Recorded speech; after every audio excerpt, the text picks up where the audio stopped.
வியர்வையின் கூலி.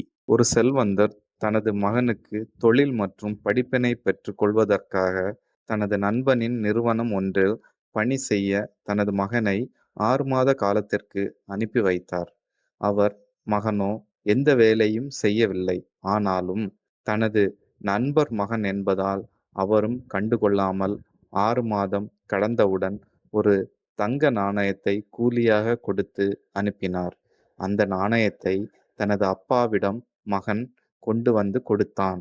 அதனை வாங்கிய அப்பா அதனை தூக்கி தூர எறிந்தார். அதைக் கண்ட மகனோ ஒன்றும் கண்டுகொள்ளாமல் தனது படுக்கை அறைக்கு சென்று விட்டான். மீண்டும் இன்னொரு தெரிந்த நண்பரிடம் 3 மாதத்திற்கு வேலைக்கு அனுப்பினார். அங்கும் இப்படித்தான் எந்த வேலையும் செய்யாமல் 3 மாதம் கடத்தினான்.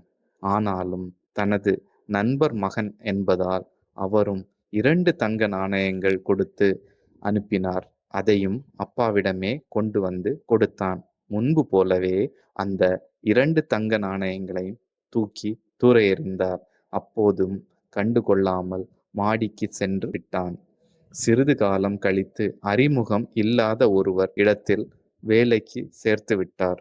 அங்கு 3 மாதம் வேலை செய்துவிட்டு அரை தங்க நாணயத்தை ஊதியமாக கொண்டு வந்து கொடுத்தான். முன்பு போலவே அதையும் தூர தூக்கி எறிந்தார். ஆனால் இம்முறை அவனுக்கு மிக பெரிய அளவில் கோபம் வந்துவிட்டது. இது என்ன தெரியுமா? எனது வேர்வை, எனது உழைப்பு. 3 மாதம் தூங்காமல் உழைத்திருக்கிறேன். அதற்கான கூலி. இவ்வளவு அலட்சியமாக தூக்கி எறிந்து விட்டீர்களே!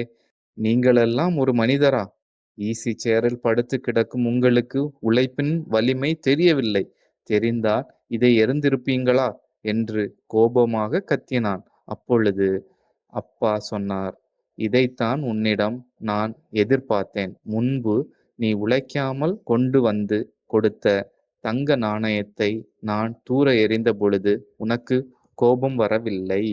காரணம், அப்பொழுது உனக்கு உழைப்பின் அருமை தெரியவில்லை. இப்போது நீ உழைத்து கொண்டு வந்த இந்த தங்க நாணயத்தை நான் எறிந்த பொழுது உனக்கு இவ்வளவு கோபம் வருகிறது. காரணம், நீ கஷ்டப்பட்டு உழைத்து பெற்று வந்ததால் உழைப்பின் வலிமை உனக்கு தெரிகிறது.